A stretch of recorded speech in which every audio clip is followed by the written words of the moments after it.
is. It is because that's the way it was programmed to do. From the very beginning, 20 years ago, the engineers who developed it said, we want to make a protocol that's so robust that even if you abuse it, it still works.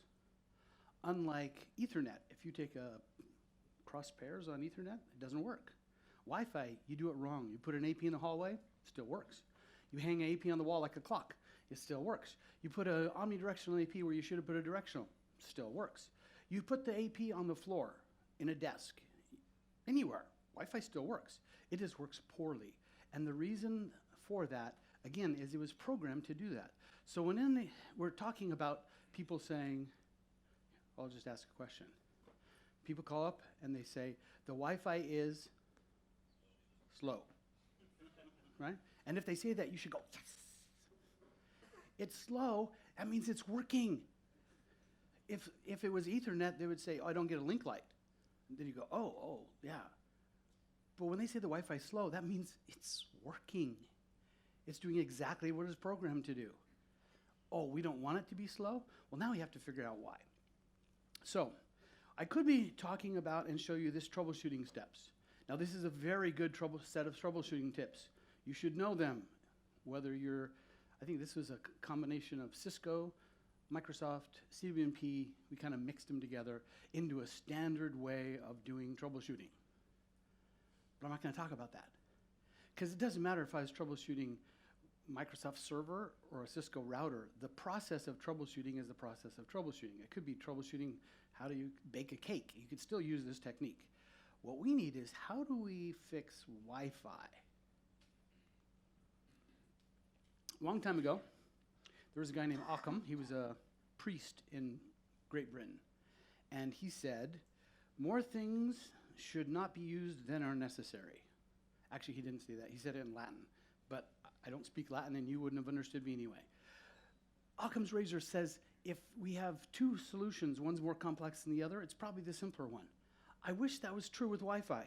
But with Wi-Fi, it's more like the other guys in the other cartoon, where it's simple, but that's wrong. We have to take the complex route.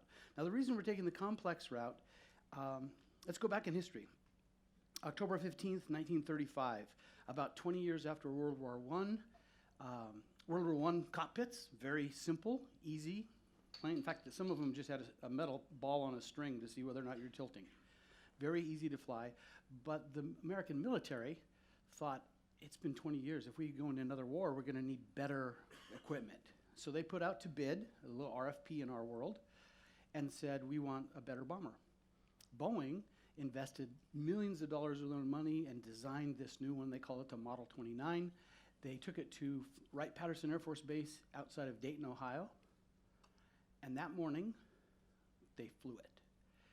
They wanted to show it off. The press was there. All the military people were there. And Boeing hired one of the best pilots they could find. He'd been flying since he was 18. He'd been flying for 22 years. They put him in the cockpit, takes off, right in front of everyone. Embarrassing. They wanted to do a postmortem to find out what happened. I mean, this is not cool. We have millions of dollars, everyone watches it.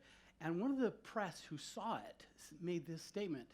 It was just too much plane for one man to fly. That was the cockpit. If you've seen today's cockpits, they're way worse than this. One of the survivors of the crash figured out what happened. The night before, it was really windy.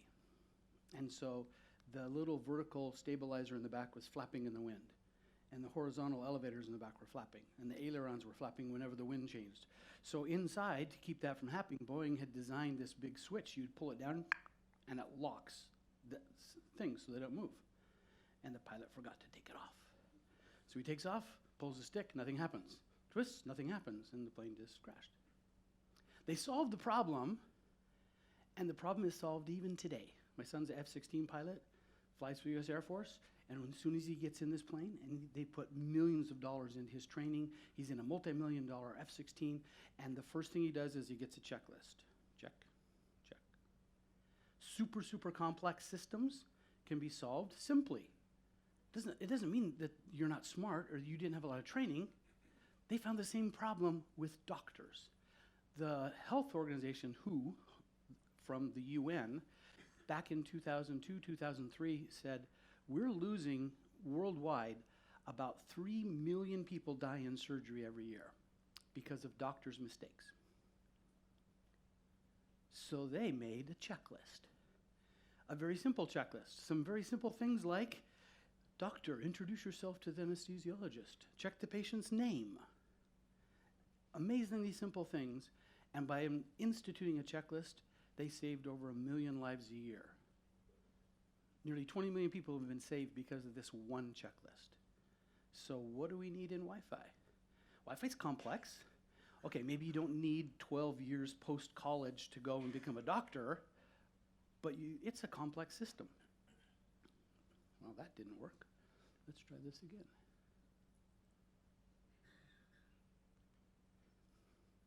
So a friend of mine, Lee Badman, he works at a college campus in upstate New York, was trying to explain to his boss one day, years ago, 2016, and said, I need to learn, he was talking about something, I forget what it was, something about route switch. He wanted to go to some route switch class. And he goes, no, you're over Wi-Fi. Why do you need route switch? So he drew this little picture on the back of a napkin.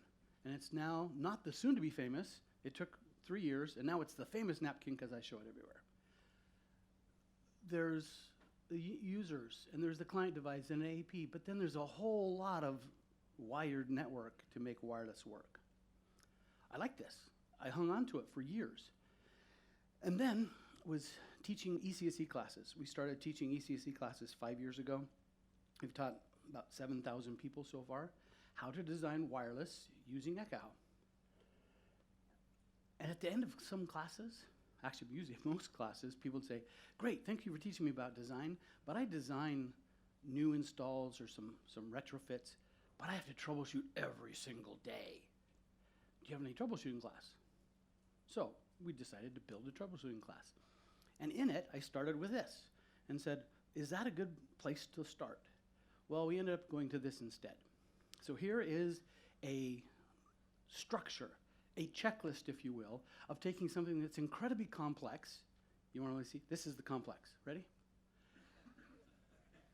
For every one of these bubbles, we looked and said, oh, for the end user, what are the things that could go wrong?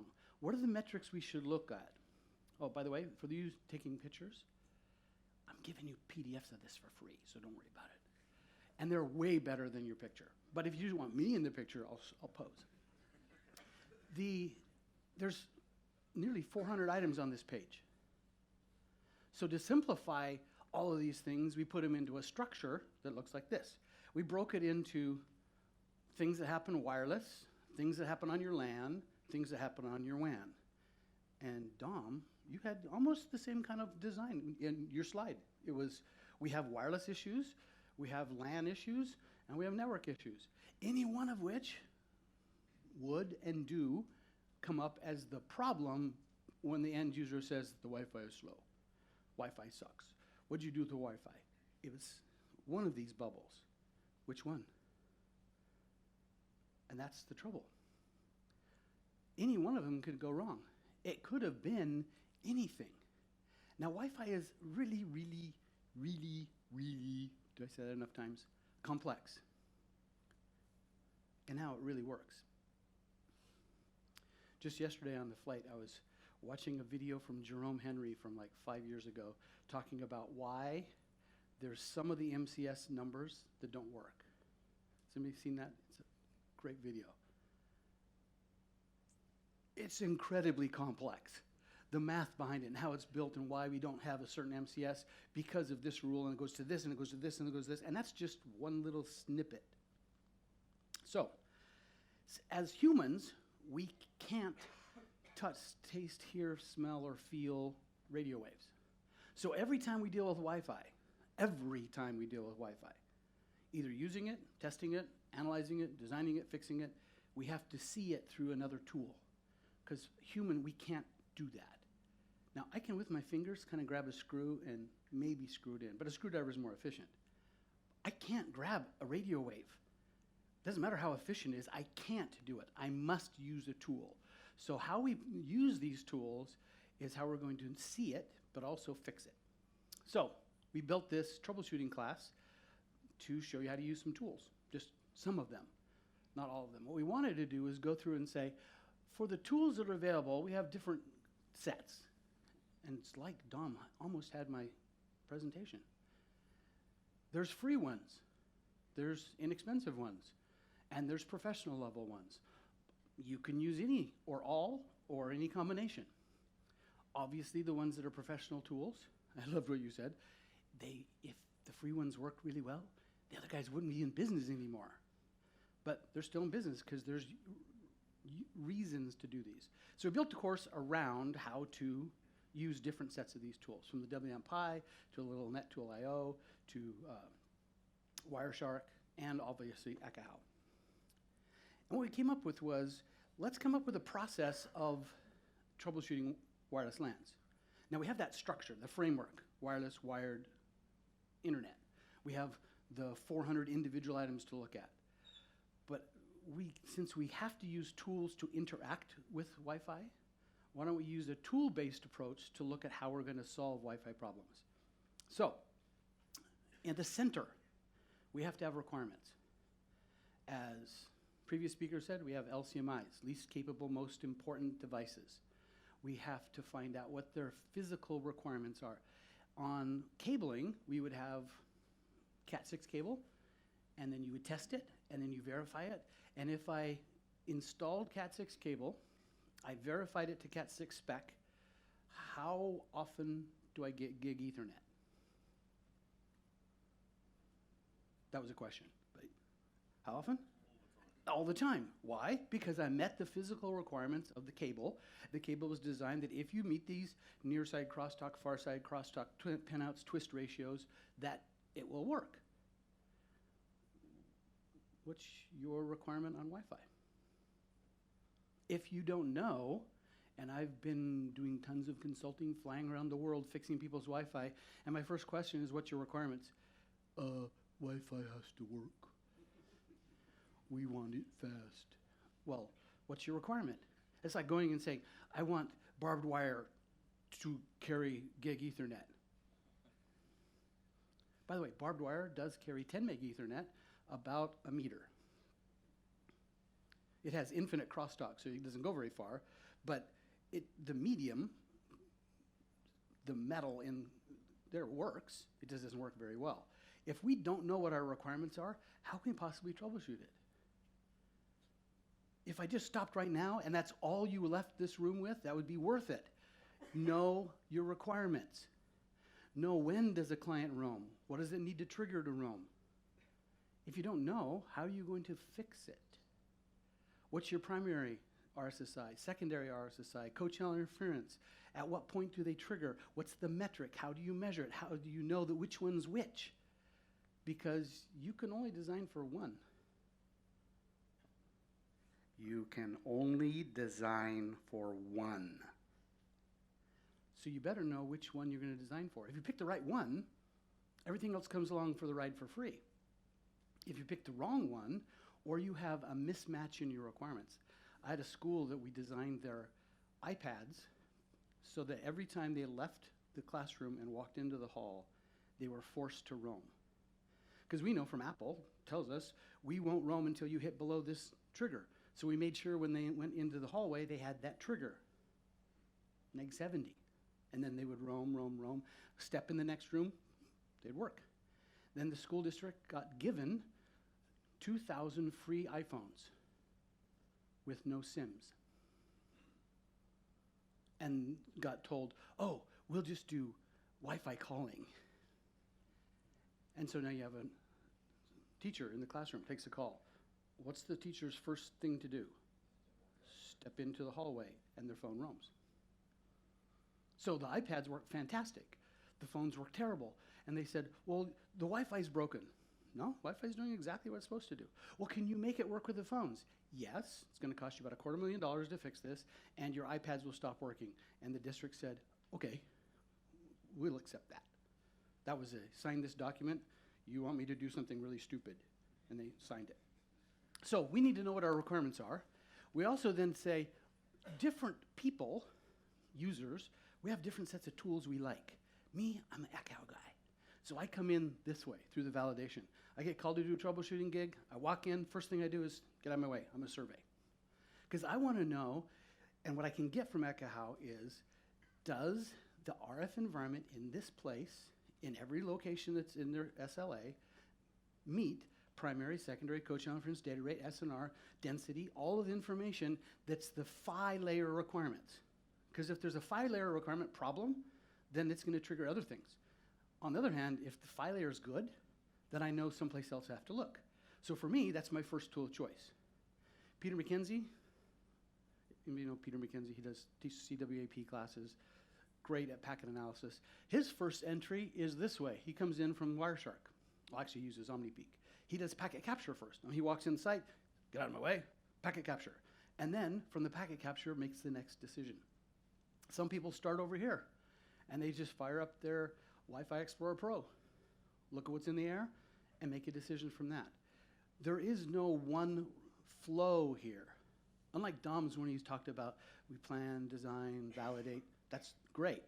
For troubleshooting, it's whatever tool you have. If I have a spectrum analyzer, I'll start there. That might not be the best. And you know what? No matter which of these tools you start with, it might not give you the answers you need. So you need to be well-versed in using all of them to find whichever the answer is. Dom talked a lot about measure using iPerf. I can test lots of things with iPerf. I personally hate the fact that people use iPerf while they do surveys. Because iPerf is something happens when, now, this point, with this load on the network, I got this much. And then we plot it in Ekahau and place it where on a map. So if I had a failure in when, it will look like a bad place on the map. It'll even be red. And then we show it to our customers and they go, "Ooh, bad place." And you go there and go, actually, no, that just happens to be where I roamed. On this path, on this walk, on this day with that client. If there was a different load on the network, I would have roamed someplace else. That is not a bad place. The phi layer requirements tell you whether or not that's a good place. But measure tells you whether or not a client can do what you expect it to. And then the last one over here, manage. Many of us, other people, many people think they can do all of their troubleshooting from the controller. And you can do a ton of things from the controller. If all you have is a controller, you can get in the controller and you can troubleshoot all sorts of stuff from the controller's point of view. Very valid. You can do lots and lots of work. But the controller will never tell you what the client's going to see under validate. Just can't. That's not what it's designed to do. So we need, when we go to troubleshoot, a whole mix of sets of tools. We know how to use, when to use them, which is the first one I'm going to pull out of my bag. You guys watch Mythbusters on TV? There's a guy, Adam Savage. He's one of the hosts. He also wrote a book, and his latest book was called Every Tool is a Hammer. Now, it's a joke on the, if you have a hammer, everything looks like a nail. Some people have controllers, everything looks like a nail. That's their hammer they're going to use. Peter's hammer is packet capture. My hammer is site survey. You all have our own little hammers we want to play with. His answer was, every tool can be used as a hammer. If you take the screwdriver, flip it around backwards, it's a hammer. Not a very good one, but you can do that. So we can use any one of these tools to fix what we want. You just have to know how they work. So let's drill down into this little box. That's all, okay? This single little box. RF medium, what could go wrong here? Now you know, on some of the little bubbles, there's these little arrows, meaning it's a process that happens over and over and over.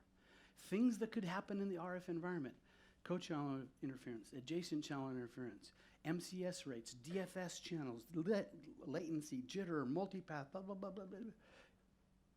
If you looked, you could probably get 50 or 60 items that could go wrong in the RF. But we need to be able to look at those and say, what tool can I use to see this one thing? And then tell me whether or not it's an RF issue.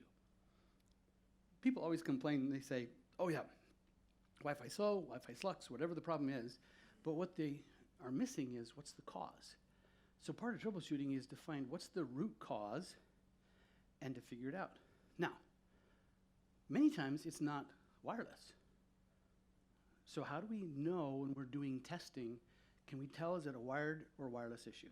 Now, first with this frequency. One of the bubbles, this one, contention process. This process happens for every single frame that is transmitted. Doesn't matter if it's transmitted from an AP or transmitted from a client. And, this is a scary part, in Wi-Fi, on one frequency, only one device can ever transmit at a time. Wi-Fi is an inefficient user of RF spectrum. LTE, CDMA, TDMA, GSM, they all use, multiple users can use the same frequency simultaneously efficiently. And here we are going, got one. And the process and the way they wrote this whole code was every device that can transmit, AP or client, it doesn't matter, knows nothing about any other device. There's no communication, there's no back channel, there's no talking. As a transmitter, I know about myself and myself only. So they wrote a protocol that's totally around all I know is about myself. So if I want to transmit, I'm going to go through and wait dead air. In fact, the trigger for Wi-Fi to start talking is nothing. I just waited nothing. And then at the end of nothing, I'll pull a random number. And then I count down a random number. When I get to 0, I'll try to transmit. When I get to 0 and I transmit, oh, the whole time I'm waiting for nothing. And then I'm counting down, waiting for more nothing. I have two little ear sensors, one sensing preamble detect, one sensing energy detect. And if I hear any one of those two, I will stop whatever I'm doing. And every transmitter has to play this game over and over and over. Now, it's happening at the millionth of a second. Along the way, if I hear someone else's preamble, I stop. Because the preamble has with it a length field that gave me a kind of pseudo amount of time I should stop because he won. So if I hear someone else's preamble, I'm gonna wait for him. And then if I'm close enough and I can decode his header, in his header he has a duration ID that says, and I'm gonna talk for 287 microseconds. 287, lock. Because he won, and now I know the exact length of time, and I let him finish talking. That's clear channel assessment, preamble detect. There's also clear channel assessment, energy detect, which is, oh, I heard a microwave oven, and the microwave oven is so loud that I'm going to wait for him to finish before I can transmit. Either way is going to stop this whole game. But if there's clear error, no preamble, no energy detect, and by the way, the difference between those two, over 20 dB, which means Wi-Fi has been designed at its very core to be 100 times more sensitive to other Wi-Fi than non-Wi-Fi. I ask questions all the time teaching classes. Who's in charge of S in SNR? We are, we control the power. Who's in charge of N? And they go, microwaves, ambient noise. And I go, no, they're not. We're 100 times less sensitive to a microwave oven than to other Wi-Fi. My S is your N. Your S is his N. If we're on the same channel, only one of us can talk during this game at any one point in time. So we have to understand how this contention process works. And that's just one bubble. We have bubbles for modulation. If I use a slow modulation means for every waveform I send, it carries with it 1 bit. That same waveform, if I wanted it to, could carry up to 8 bits. But to be able to decode that, we need to have really high SNR. So if I have low SNR, which could be caused by low S, or could be caused by your high S, which means you have high N, and then now you have low SNR, then we use a slow data rate. Who decides? Just like everything in Wi-Fi, it's all about the transmitter. The transmitter decides. The last time I tried this, it didn't work, so this time I'm going to try something slower. So you know what?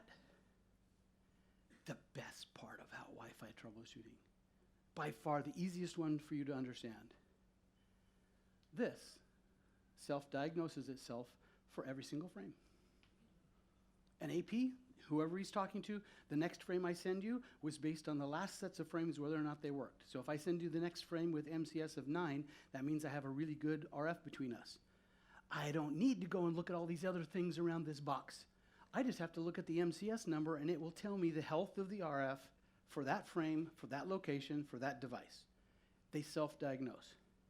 So you're on your phone right now. No. I'm going to ask you a question.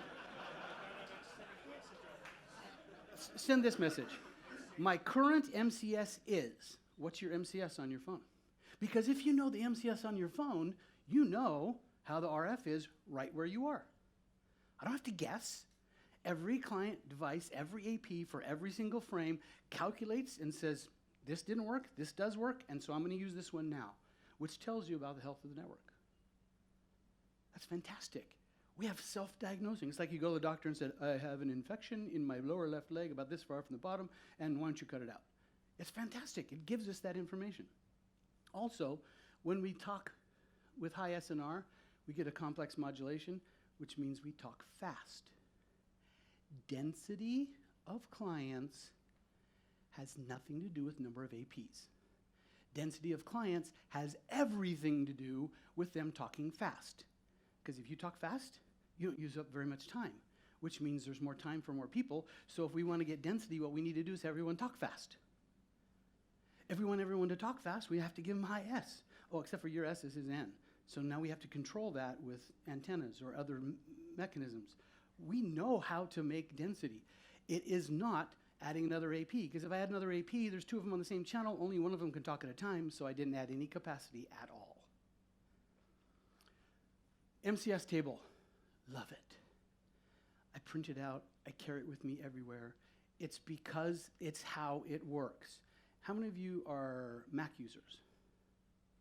Yeah, you can go get MCS whenever you want. You just hold the option key down, hit the little boing, boing, boing, it'll tell you that. Better yet, get Adrian Granados' Wi-Fi signal tool, and you can plot your MCS over time. How many Windows guys? You suck. You can't get MCS. It's like it's doing it. The chipset in your Windows machine is doing MCS for every single frame, and then Microsoft driver went, yeah, that's too much of a hassle to carry that up and give it to the end user, so we just won't do that. So the best you can hope for is you're going to get a data rate. Then you're going to go, oh, if I have this data rate, and except for, wait, there's a 270, and there's a 270, and there's a 300, and a 3, which one do I have? Then you have to kind of reverse figure it out. Not easy, but you can also find out how healthy your network is just by checking your data rate. And it's a combination of what your client can do and what the AP offers. The AP might offer, I can do 866. Here. My MacBook can do 1300. So when we associate, I say, I can do this. And the AP says, well, I can't. I can only do this. And so we negotiate inside whatever that is. Now, as my client, I only have to remember one. The AP has to remember one of these tables for every single client that's associated. Okay, that was the upper half. And in class, we take a long time to do that.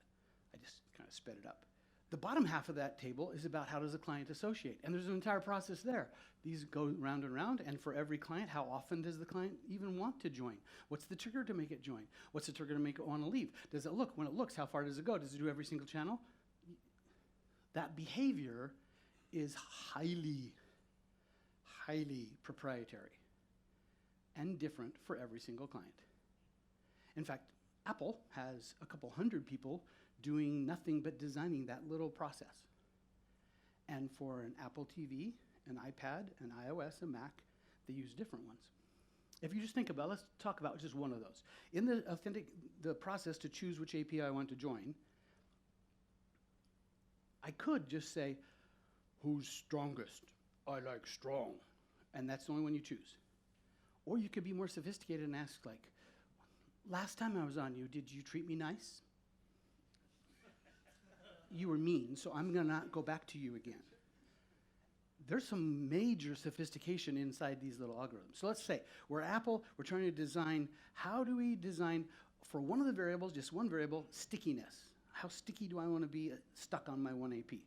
If I'm designing an Apple TV, do I want sticky, really sticky or not sticky? Sticky.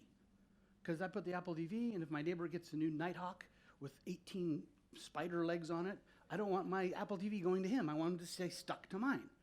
What about an iPad? More sticky or less sticky? How about an iPhone?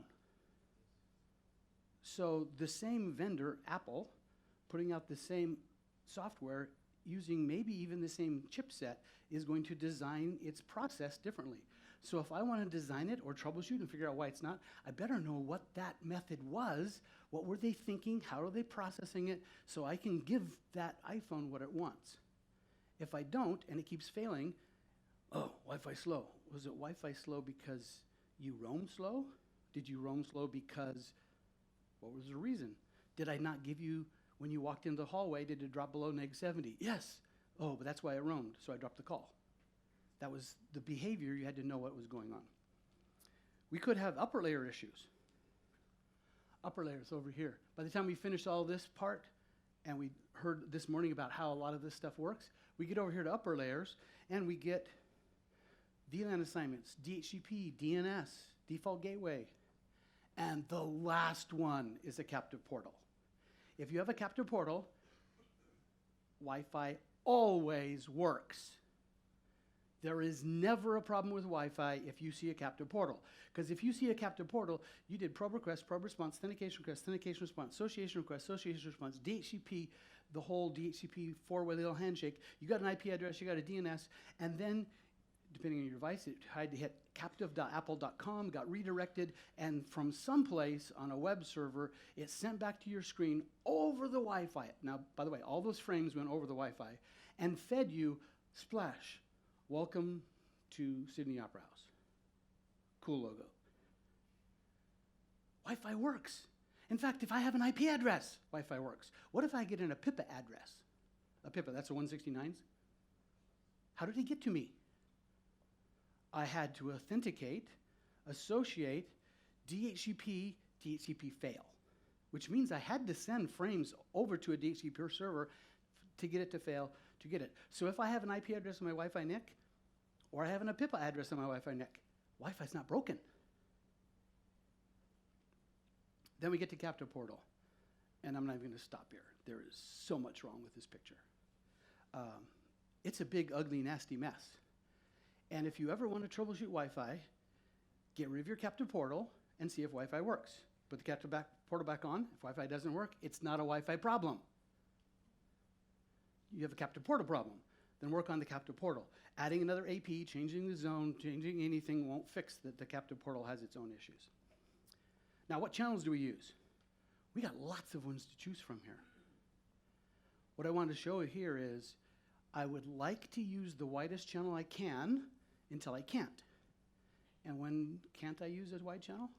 When I get co-channel interference. So if I have two APs on the same channel, on a wide channel, they're sharing the airtime. And they're sharing it inefficiently. If you ever see a spectrum analyzer on an 80 megahertz channel, there are a couple of them, the primary goes a lot, the secondary a little bit, some of the other ones hardly ever even fire off. So it's more efficient to have two, instead of sharing an 80, they each have a 40. Better yet, they each have 20s. Yeah, I know the problem is when you run speedtest.net, you'll get a lower number. But it's more efficient, it'll be more consistent. So know the channels you're picking. 802.11 uses DFS because we're not the primary user. So we have to harbor radar. You have, oh wait, you guys have a harbor here. I live in Utah. We're in a desert. We have no harbor. So we have no harbor radar. So why can't I use that channel? So they negotiated and said, you know what? If no one else is using it, the primary user, you can use it. Go ahead. And so we do. Now, one thing I want to highlight, I don't know if it's on here. DFS does not equal airport. Just because you hear that there's an airport nearby, oh no, there's an airport. That has nothing to do with DFS. Don't be afraid of DFS. In fact, I should sing that. Don't be afraid of the DFS. Use it until you can't. How do you know when you can't? You check your log files, you find out we kept moving. Oh, I kept getting knocked off of 144. Maybe I shouldn't use 144 anymore. But that doesn't mean get rid of all the DFS channels. That'd just be dumb. Now, this is probably one of the most telling pictures if you can visualize this in your head. I'm going to go through the parts that have to happen for one 802.11 AC frame to be delivered. Just one, right? So To even start, there has to be a AFS, or a diffs if you don't have WMM on. It's a dead air. And depending on which queue you're in, it's a different length of dead air. So I have dead air, then I have a contention window, changes also between my queue, which is more dead air. And then I have a preamble, always sent at BPSK. BPSK is the lowest of the modulation schemes, really super robust, has a long way, lots of EVM, so it travels afar, but it also means it goes slow. So I send out a BPSK preamble, then I send RTS at the basic rate, then I send a CIFS, which is short interframe space, fixed time, then another preamble for BPSK, then a CTS, then a CIFS, then another preamble, then a high-speed preamble, then a header, send an MBR, then my payload at my phi rate, then a CRC, then a CIFS, then a preamble, then an ACK. All of that to deliver this payload. All the rest of these, overhead. So in the picture here, all of them are color-coded. Probably this is a better picture. All these are color-coded to deliver one frame, which is why we don't need MGig. Because the fastest you can ever make Wi-Fi is one AP and one client. And one client has a whole boatload of overhead when he's sending data, and so he can never exceed a gig. Even if I had a 1.3 gig on my Mac hooked up to the best AP today, I still can't overrun 1 gig. So marketing guys might tell you that. Now, there's great reasons for MGig. Wi-Fi just isn't one of them. I mean, if you're going to buy a new switch, put MGig, of course. You want to be long-term. But it's not because of this, because we have very low overhead. Now, this top one here is what happens when I'm sending a single TCP frame. Now, TCP, upper layer, goes off, and then there's a TCP ACK. This is the TCP frame. This is the TCP ACK. Both of them have to work, or I have to resend my frame, right? So of all of this, only those two blues are payload. And then this one, it's actually a 3,000 byte AMPDU payload. It could be even smaller. If I was doing TCP to a web page and I only pulled down a 200 byte frame, it would be a little teeny blue stripe and a little teeny blue stripe and a whole bunch of airtime. So part of the troubleshooting is talking to your customers who say, I bought this 1.3 gig, or I expect AX is going to give me 5 gig, right? No. It's the blue. It's only the payload that you're going to pull off. By the way, you can get this spreadsheet and make your own. It's on Aruba's website. I don't, right? Yeah, search Aruba's website for it. It's something that Chuck Lukaszewski put together. Association is to wireless what a link light is to wired. Memorize that, like tattoo it right there. Association. I'm not a tattoo guy, but if I was, that's what would be here. Because if you had a customer who said, well, yeah, I hooked up my computer to my Ethernet port in my dorm room, and I'm having a really slow time bit-torrenting this movie from Sweden. Would you ever think of replacing their patch cable? Wouldn't even cross your mind. Same person, same room, same story, and they're on Wi-Fi. You say, yeah, it's really slow. Oh, maybe we should fix your Wi-Fi. Has nothing to do with Wi-Fi. If I'm associated, it's the same as a link light. If you troubleshoot, if I get a link light, you troubleshoot up the stack, not down. If I'm associated, why am I troubleshooting down the stack? Wi-Fi's working. Oh, it's slow. Well, why is it slow? Is it slow because of RF or slow because of the wired network? Just because it's slow doesn't mean that, and if it's working, that means it's working. So association is a really fast way to go. So just to recap, there's association, then there's authentication, then there's encryption, then we get port control, we get to upper layers with all our IP, and then we get LAN access, and then we get our captive portal. Evil, evil captive portals. I've never met a captive portal I like. Some people go, oh yeah, it's really cool, and all you have to do is do one click. Why do I need to do one click? Well, there's legal requirements. Really? So then how come you can go down here, Sydney, to the Apple Store, and there's no captive portal on the Apple Store? They have more lawyers than, except for than Disney. Oh yeah, but if you go to Disney World, there's no captive portal. So don't tell me there's a legal requirement. That just means you have lazy lawyers. So think of this framework when you're trying to troubleshoot Wi-Fi. Is it in the wired side? Top half is all RF, And the telltale sign there is retry rates, channel utilization, MCS. Tell us how dense this RF medium is. Down below, this is the association process. Or is it something happens over here? Now, every one of these could go out, even the cable. What if I hooked up a Cat3 cable between an AP, an AX AP, and a really fast gig switch? It's going to downgrade to 100 meg, and then the AP, who could do more, is only capped at 100 meg, and then all users say, yeah, Wi-Fi's slow. Had nothing to do with Wi-Fi. It was the wire. So even down to the cabling plant we have to look at. Any of these in the local network could go bad. Dom also mentioned these. From DHCP, DNS, QoS, all of these could be an issue. Is QoS end-to-end even? Does QoS go from my phone to the AP and has a QoS tag, so I have really fast Wi-Fi, and then the AP is distributed forwarding and drops it right on the switch without any tags? Or does it put it with the tag right on the switch? Or does it put it with the tag in a tunnel, inside the tunnel to the controller, then the controller puts it on the network? So is the end-to-end tag going with it, or did it get lost along the way? All of those make Wi-Fi look bad. Now, how do we make cable go faster? From silver satin to twisted pair to Cat3 to Cat5 to Cat6, did we use better copper? No. Did we make it go shorter? Did we change the speed of light? So how did we get this to go 1,000 times faster? We lowered interference. Ready? Drum roll, please. How do we make Wi-Fi go faster? Got it in one. Lower interference. What's the number one cause of interference in Wi-Fi? Other Wi-Fi. Who controls that? We do.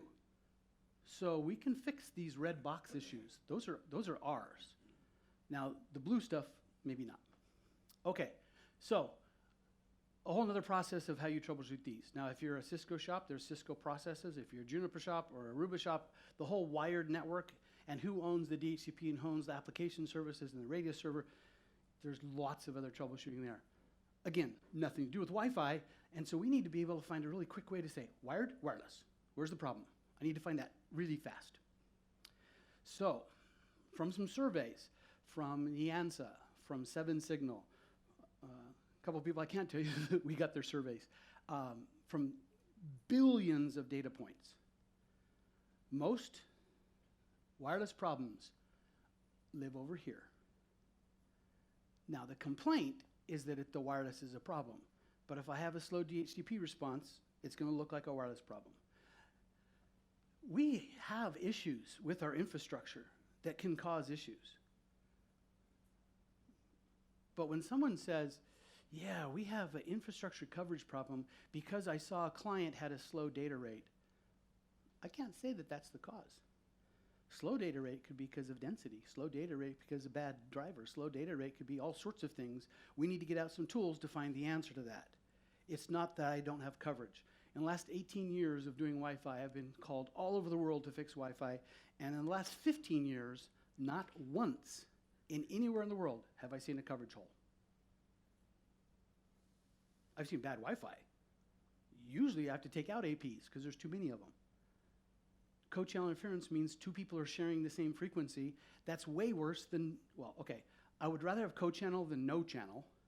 I just haven't seen no channel. Because client devices can listen down to 85. At 85, I can only talk 6 meg.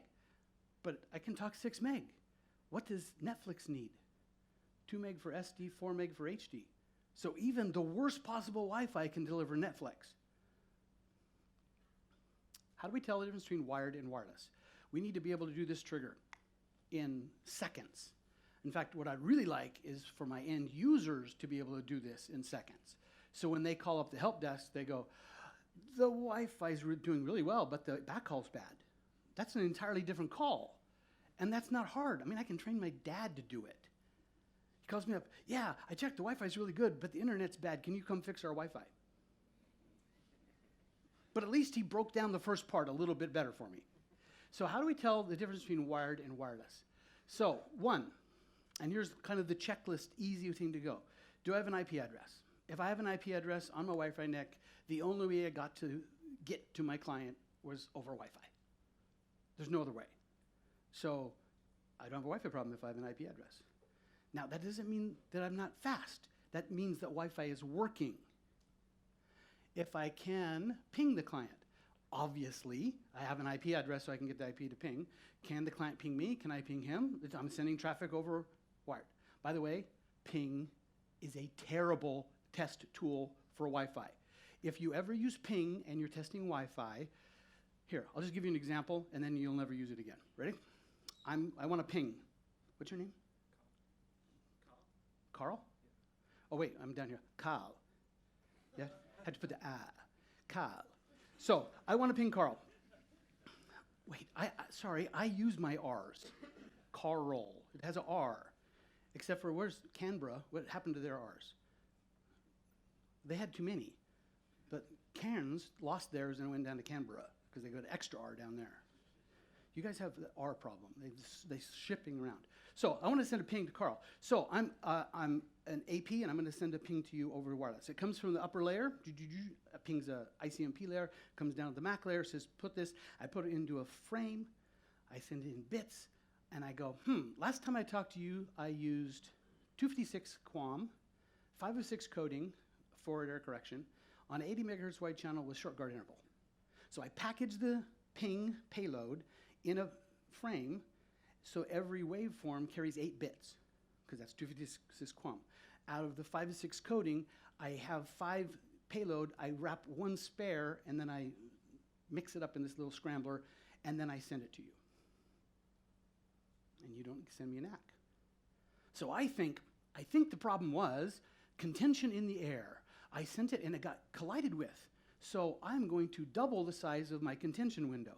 So I do the same AFES, contention window, but I double the size of it, and I send you the exact same package, 256 QAM, 506 coding, no answer. Let's try it again. Ping no ACK, ping no ACK, ping no ACK, ping no ACK.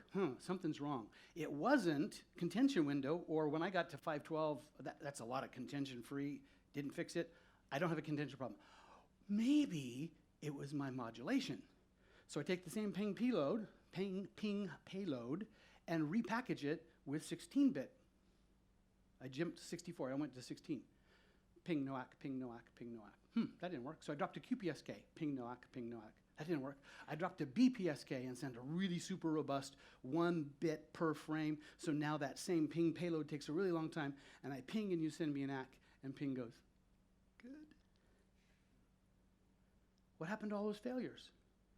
Ping's not a layer 2 tool. So when you use a layer 3 tool trying to find a layer 2 problem, it will lie to you every single time. Now, if it tells you the truth and you actually got it through, yes, I got it through, but I might have lost 50, 60 frames getting to that successful ping. And people go, yeah, but you can look at the ping time. Yeah, ping times are in milliseconds. Those failures are in microseconds, millionths of a second. My favorite. Check the MCS. Now from a controller, if I'm a controller tool guy, I will look down and go, controller, what's the MCS you just sent to the client? And almost every controller I've ever seen will tell me the last outbound MCS. Pretty good knowledge of what's going on in the RF. Some controllers will even give me the last up MCS. So, yeah, I can see. Now I'd rather go look on the client itself and see what it's got, because it's self-diagnosing. Every single time I see an MCS, I know exactly what happens. We could use iPerf and compare throughputs. This is a really good one. I like taking and putting a WLAN PI behind the AP on a switch. Just hang it on the rack, and then give it to the end users. And they can go, speedtest.net, boom, get an answer. Speedtest.net, but give the IP address of the WLAN PI, and they get a different answer. One is saying, what's the wireless throughput? The other is saying, what's the internet throughput? And I want my end users to know the difference. Then they can self-diagnose what goes on. So here's an example of that last one. I was at a hotel in Silicon Oasis in Dubai. Brand new gear. This was extreme gear. 867 MCS 9. Got 41 SNR. I have great Wi-Fi. My client, and look how stable that, this is my MCS. Fantastic. And here's my speed test. So I go to the front desk, say, I want to talk to you about your internet. And she goes, not another one. Like, what do you mean? Everyone's complaining about our Wi-Fi. I went, no, your Wi-Fi's fantastic. Your backhaul sucks. She goes, what does that mean? Can I talk to your boss? Talk to the boss. He's in there and goes, I said, you guys did fantastic. You put a new gear. Everything's working. Look how fast my data is going. I'm sending data 867 meg. But your backhaul is really bad. And he looked at me with great seriousness and said, I don't understand. We have an E1. Now, for those of you who don't know what E1s are, they're about 2 meg for the entire hotel. And he's like, but we upgraded, he was old, he'd been in hotels a long time. He goes, we upgraded from ISDN to E1. And then I asked how much it cost, and then we called right then and got a 100 meg circuit for less than his E1, because the E1 is a dedicated circuit. You had to pay for it. He goes, but we're paying a lot of money. I'm like, and you're getting nothing. But it's an E1. Yeah, you're too old for this. So, if you were a doctor, you do things called triage. It's a way to save lives. You look and see what the problem is, decide what the problem is, and see if I can find it. So when you go to the doctor, he does something like this. Before he even sees you, the nurse comes up, checks your blood pressure, checks your pulse, and checks your temperature. Because they know if one of these is elevated, it's a sign that something else could be wrong. If I have a high temperature, but I feel good, they're like, but you might have infection somewhere in your body, because that's your natural body doing things. When we have low MCS rates, that's our devices on Wi-Fi, both the transmitters on the APs and the transmitters clients, self-reporting. I'm sick. There's something wrong. Same with retry rates. Retry rates, if you just watch that, because when I get a retry rate, it tells me 2 things. 1, I had to send the frame again. Duh. That means whatever I sent now is half as slow as what it would have been, because I had to send 2. That's bad. Worse, every time I get retries, it's going to trigger a longer backoff window, which is more dead air. Even worse than that, if I get multiple retries in a row, it's going to change my MCS rate, which makes it go even slower. So I could look at retry rates, and I used to, but now I just look at MCS rates because they contain retry in them. Some people look at just channel utilization. Not all vendors support channel utilization. I don't trust it nearly as much as MCS rate. This is an AP saying, this is how I see the world. Good. If you see the world terribly, there's probably something wrong. But because you see it good doesn't mean the clients are healthy. So if this is low from the AP's position, but this is low, we have a low MCS, the clients are having trouble. The AP's like, I'm happy. On the flip side, I've seen APs going, we got 60% channel utilization, and the clients are running at MCS 9, and they haven't dropped the data rate at all. So you know what these are and how you can mix and match them together to get your answers. Yeah, I put this up again because you need to remember it. Like, have this with you all the time. Now, Devin Aiken has it memorized. I tested him. He knows every cell. Amazing. I don't, so I carry it with me. So troubleshooting process, review, know your requirements, pick whichever set of tools you want to play with. Whatever tool you look at, you're going to get some data. You might have to use another tool to finish the problem, but find a tool you like. Just a review of the piece. So that's all we got. My slides are up at this site. wlmpros.com/troubleshooting has all the slides for this. And Grant's going to send out an email that has them on it as well. And if you didn't get it, there's the site if you want to do the compensation survey. And I have a minute to give back. Actually, I have 6 minutes to give back because I set mine 5 minutes early. That's all.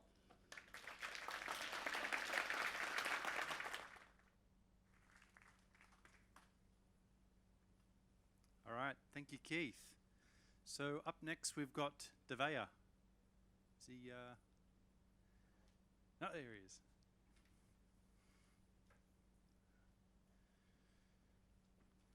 All right.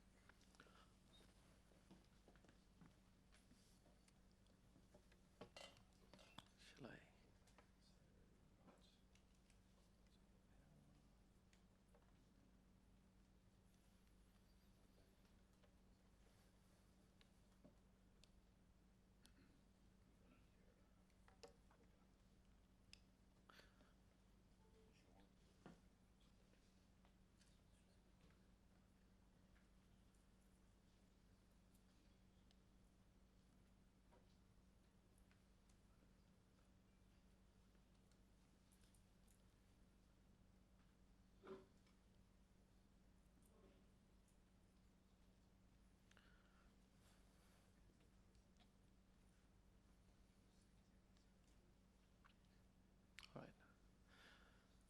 All good?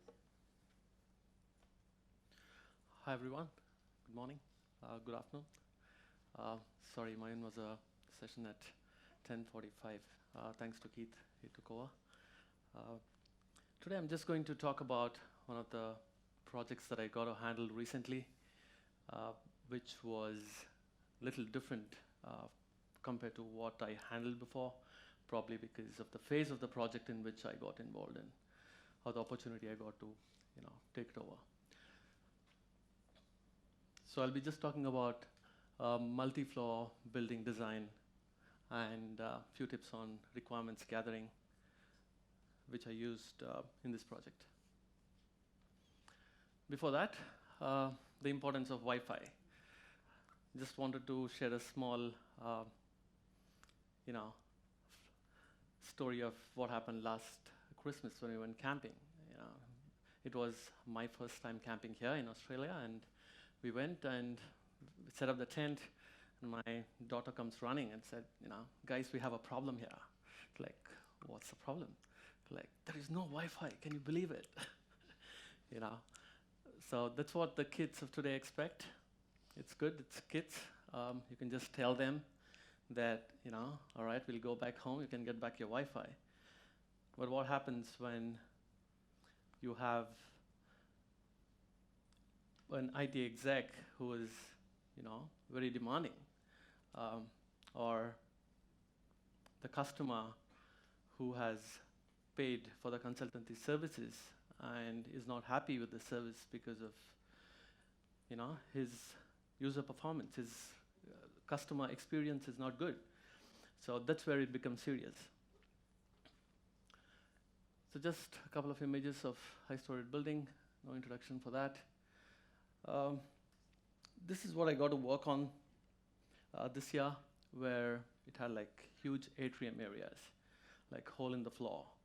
It was like 14, 15 story buildings with, offices all around it. So what if there are offices around it?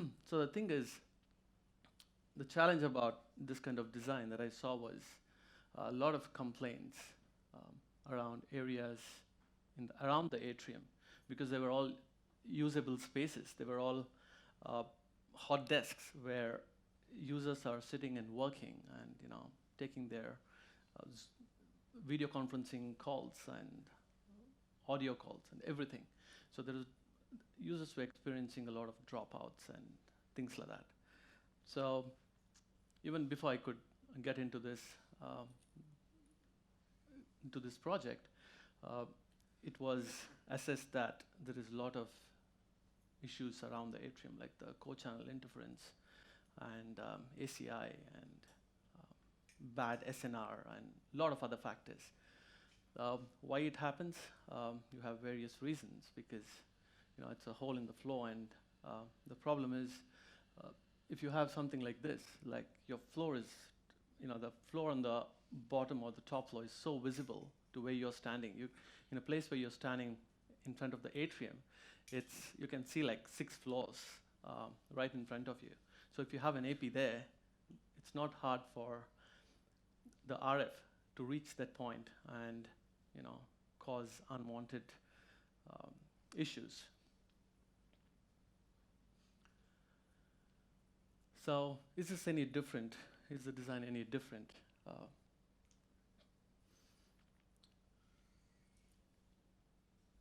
First of all, the architecture itself, it's not in your control. It's something that the architect would have approved, and it might have its own challenges in terms of its build, in terms of its design. Everybody wants a modern architecture these days. And it throws a few new challenges when we are designing Wi-Fi in such an environment. So it's very important to understand the physical impact it can have on your RF and your design as well. Large atriums, as I said, can cause excessive CCI, ACIs for adjacent floors, which can make or break your user experience in those areas. Also, it can have open ceilings. And when you have open ceilings, you have a lot of BMS, like the building management systems, like your HVACs, and they can come in different form factors. So you can have like huge metal heating ducts and HVACs. And really, you need to understand how that can impact your designs.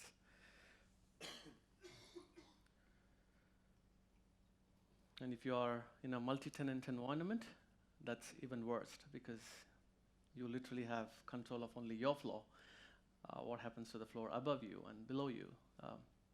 That's a different topic.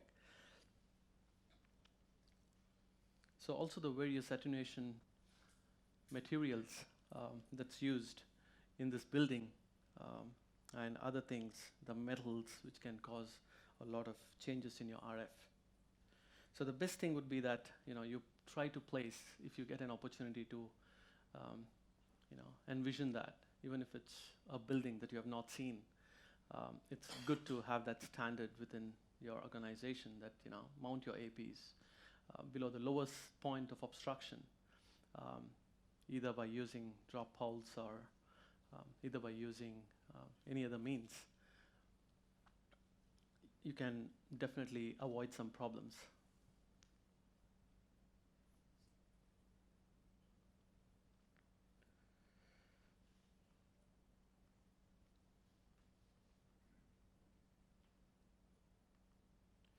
Few of the factors that can affect your user experience: lower throughput, disconnections, unreliable signal coverage, low SNR due to low SNR, and client devices these days. You have no control over what comes into your organization, what has been procured by a different team. Does it work well? There are so many issues. If you have a look at, if you start troubleshooting and you just look up, are there any potential issues with this particular NIC or wireless adapter, you'll find heaps of problems that's been called out by other users. So it's very important to see what's in there and if it's reliable. Core channel ACI again, lower data rates, non-Wi-Fi interference, upstream infrastructure, like what Keith said in the last presentation. There can be heaps of problems from layer 3 to layer 7, which you have to know about, or at least know how to troubleshoot your way through if your RF medium is fine. So the discovery approach that I used in the recent project was engage, assess, and try to probe as much as possible. Try to talk to all your stakeholders. Try to identify what the problem is. It's not required that when you're engaged into a project, you get involved at the same time. It's a new requirement. It can be, a requirement that's, which is that there might already be a wireless network, which might have been, so you might have been called to optimize. So try to understand what the key pain points are and try to digest that and try to see if you can get more information out of them, just to ensure that you are aligning with their expectations and also aligning with their requirements, and try to see if you can deliver that. And also understand the operational requirement as well, because you need to understand what team, what's the capability of the team, if they can handle it, and if there are enough resources to monitor those things. And application client capacity requirements are very important, because without knowing these, you can't design a proper network. It can work, but not as expected. So if you want something that has to work according to your expectation, then know what you're supporting your network for. I'll touch base on the capacity requirements again later. And review any existing LAN and WAN documents that they might have. Just don't assume that it's all good. This is only my task of doing the site survey and just giving the AP placements. If it gives you an opportunity to have a look at the whole network, it's very good. It gives you a lot of other information, and if you like the backhaul, if you are putting in like hundreds of APs in a flow, and you are uplink, and also you have wired along with that, and you have thousands of other users, and you have a 1 gig uplink. I don't think that's a very good design. So you can at least call it out. You can at least highlight so that they can take it into their project whenever they have a refresh. Tools, can't stress enough on this point. You need to have the tools that is required to do your job. Otherwise, you can't be efficient enough to deliver what's expected, or even if you want to give something to that customer, you might struggle without the right tools.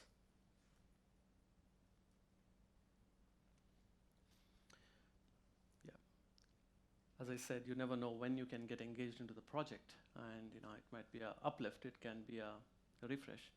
Try to see if you can protect that existing investment. The case that I got involved was like, they already had latest access points, wave 2 access points, and they just wanted to add additional hundreds of users onto the floor.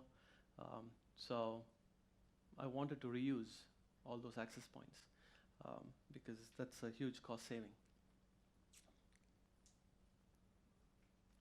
Same the wired backhaul, very important to ensure that you have enough bandwidth to the internet and also your internal links.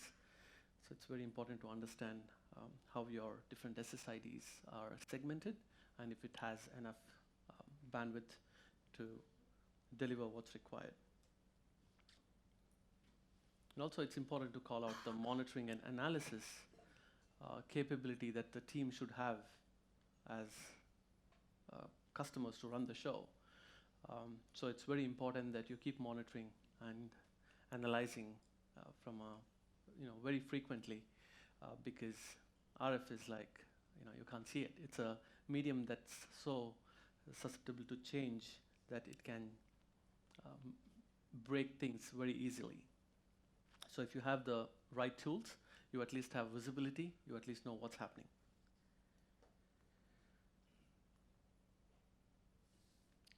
So few design factors that I would like to call out are the access point and the antenna selection. So how do you do it? It's really as per the requirements.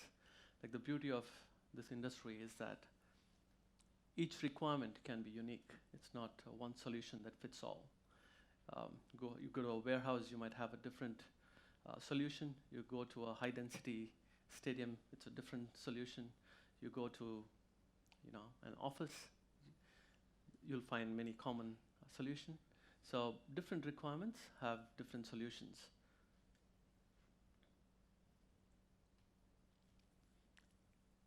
Identify your aesthetics and mounting requirements early on. If you happen to receive just a floor plan, I think it's important to stress to give the architectural what it looks at the end of the day when it's complete, because that gives you some kind of idea as to what the ceilings are like, and then you can propose what kind of ceiling height you need, what kind of, how the access point or the antenna has to be dropped down so that it can perform as expected, rather than spending double the money and going back and spending that at a later point to fix your issues. Client device capability and offset considerations, very important. We all do the survey. Yes, all good. If it's green, it's all good. You have given the coverage. But is it good enough? It's really debatable. It's easy in an office environment because most of the times you have the latest and the greatest gadgets that are running around in your organization. So you have the good smartphones, you have great laptops, so you can expect 2 special streams and 3 special stream kind of devices, which can have better throughput because it can, because of the better MCS rates, it can give you that better throughput. And offset consideration is very important. In Ekehau, you have, the offset measurements. Like For example, what I'm trying to say is you do a survey using your Sidekick and you're standing here. I might see Sidekick at -60 and I have my Mac. I'm not going to the age-old scanners. That's a different topic altogether. Even the MacBooks, even the 2x2 spatial stream devices, your iPhones, they have, even though it has 2 spatial streams or 3 spatial streams, it has lower receiver sensitivity compared to your survey tools. Sometimes it can surprise you. Sometimes you'll find a least expected device to perform on par with your survey tool. But it's very important to identify, at least have hands-on into a few devices that you can get and see what is the receiver sensitivity and compare it with your survey tool so that you can go and create that offset. Otherwise, what happens is you might have a phone which is at -80 and a laptop there at -70. So it's good to design your RF for the least capable device that you're supporting if you really want it. Otherwise, get rid of it. And hybrid survey and the interflow bleed. This came very handy, especially in the buildings that I showed you before. You have thick concretes. It's like, half a meter thick concrete between the floors. So what does that mean? Wanted to put an AP, an AP on a stick, and wanted to check the coverage as to how the signal is propagating versus your predictive on the tool versus in real life. So that gives you some kind of, it gives you an idea if you're heading in the right direction. Because sometimes with the different attenuations that you create, it's really, it can have its own map. So it's very important that you do the hybrid survey. When I say hybrid, it's an AP on a stick plus predictive. That's why I'm calling it hybrid. It's very important to understand if it at least on par with your expectations. Interflow bleed, what's bad about that? It's just that when you have access point placed on top of each other, or even a few meters here and there, if you don't know at what power level you're controlling it, it becomes an unwanted RF signal that's there when it's not expected. And it can cause issues, especially when you're running, when you have a manual, if you have designed a static channel plan or even RRM for a particular floor, you have APs from the top floor giving a strong signal, which can cause CCI and ACIs. So it becomes, to make your life easier, understand what that transmit power is, where it's not penetrating below the floors.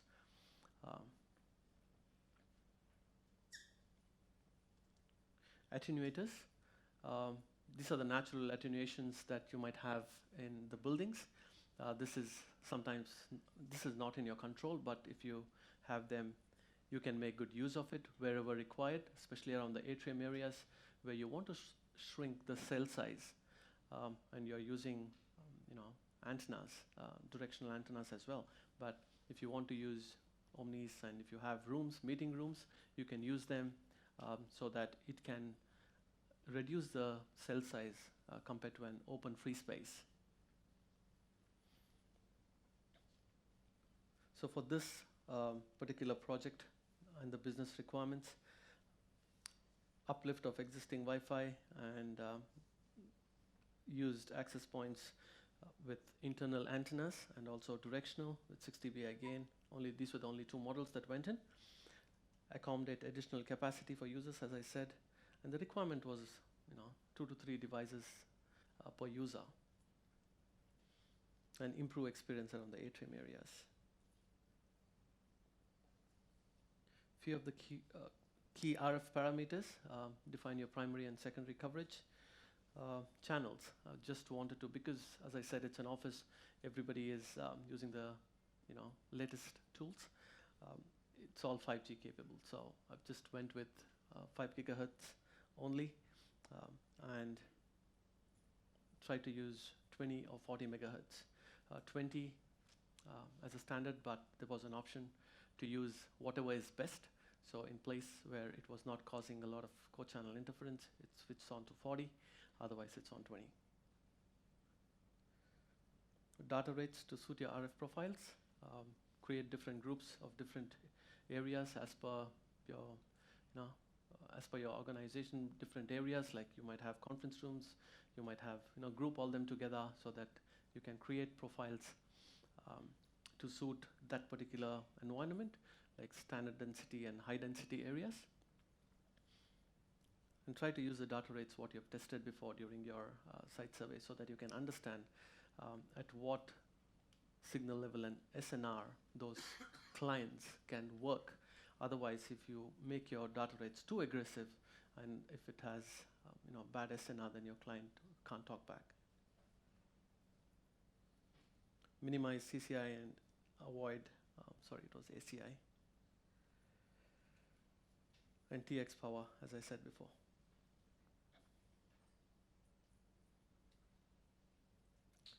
So quickly to go through this, I've gone through all of these before, so I'll just run this up.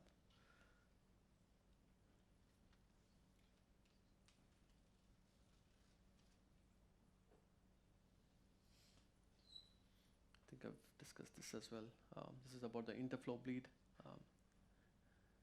You can actually go on site if possible. It's not possible all the time, but whenever it's possible, if you have access, try doing it. You can avoid a lot of problems later. So this is a design, what went into this particular project. Based on the hybrid AP on a stick or a hybrid survey, we were able to predict the access point signal propagation more accurately, because you can tweak to make it more realistic, as you have seen on the AP on a stick.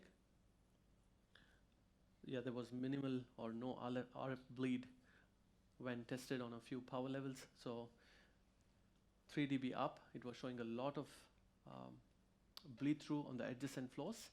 So really stuck to that point where there was no bleed through up to like -80 dBm, and yeah, was able to use that as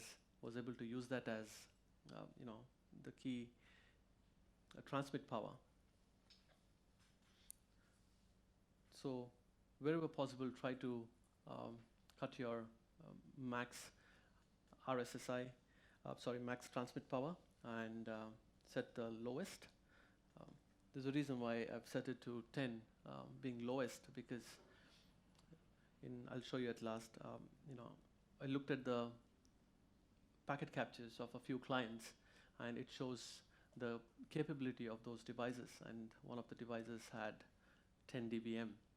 So it's really important to see what your client supports as well. It used auto RRM channel width of 20/40 based on RF environment. It uses the best that's possible based on the environment, and used higher data rates in high density areas like 24 Mbps, and it really worked well. Could have pushed myself further, but needs more testing.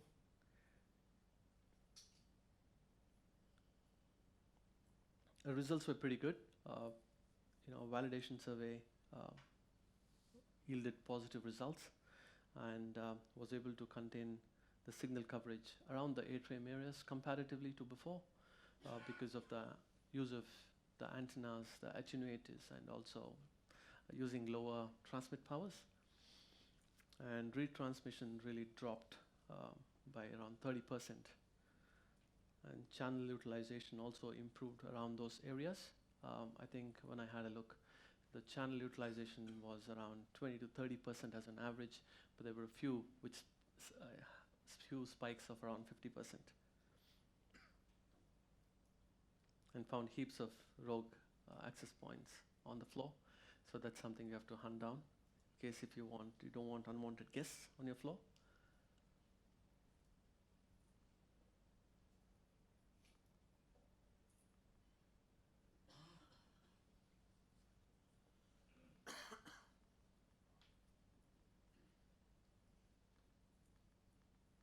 think I just jumped one of the slides. All right, for some reason, one of the slides is not coming up. Yeah.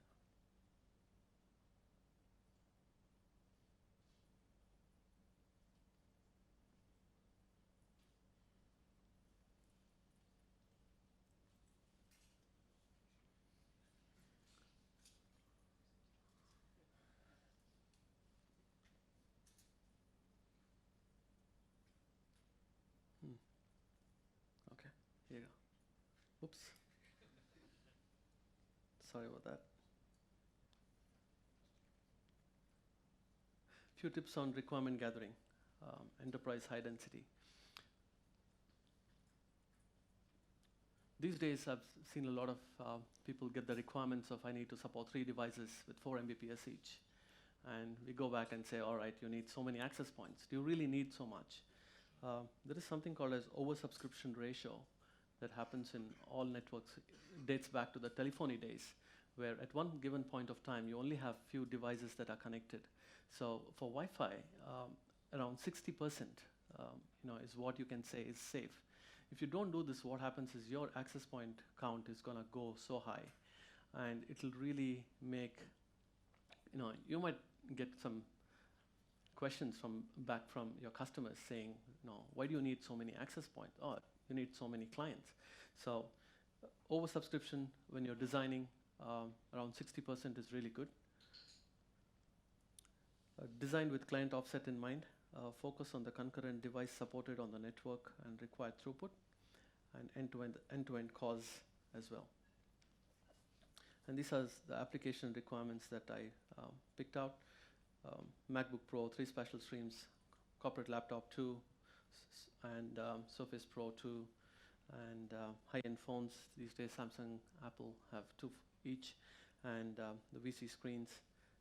And usual smartphones have 1 special stream. And on the right-hand side, you have the business applications that we usually run on the corporate network. So based on this, we're able to come up with a number of 4 Mbps per user, 2 or 3 devices, doesn't matter. That doesn't mean that if you have designed for 2 or 3 devices, the 4th one will not work. It will work. It's just that it's a good parameter for your design so that you can justify it and you can actually make it work. And as I said, the oversubscription ratio is very important, which means that if I have to support 3 special stream users on a 20 megahertz channel, it might support around 110. You might get the 110 Mbps as the throughput. So, and if you want to design for 40 users, 25 concurrent can use it. You still have that 40% of buffer that you have kept. And if you design it for all 100, I don't think it's really good and effective because you'll be wasting a lot. This is the MCS sheets, very helpful. What Keith just showed some time back. Really you can identify what modulation scheme is running for that particular client. This is some of the channel width and the data rates for 20 megahertz and 40 megahertz that I was able to use. What you're seeing here is the raw data rate, estimated throughput, which is usually half the advertised rate. And then with the overhead, this is what usually you can get on 20 Mbps. These are the special streams, 1, 2, 3, and you have the 40 megahertz over here.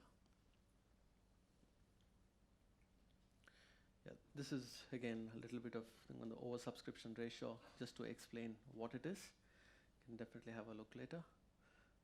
And few pointers for a successful design: perform site survey before and after installation. Better with a skilled engineer who knows RF and who knows to follow the best practices. Ensure your layer 1, layer 2 RF medium is reliable for transmission, and you can make it as solid as possible. That's all you can do by eliminating co-channel interference, ACIs. And then, few pointers around ensure reliability. You need to have, a better visibility of L3 to L7, sufficient backhaul, better cause, understand your, if your AAA requests are going properly, you have enough DHCP IP addresses, AD is in sync, everything. And constant monitoring is really the thumb rule for continuous improvement. You can really catch things and improve it and show that constant improvement in your network with the right tools. That's it. Thank you all.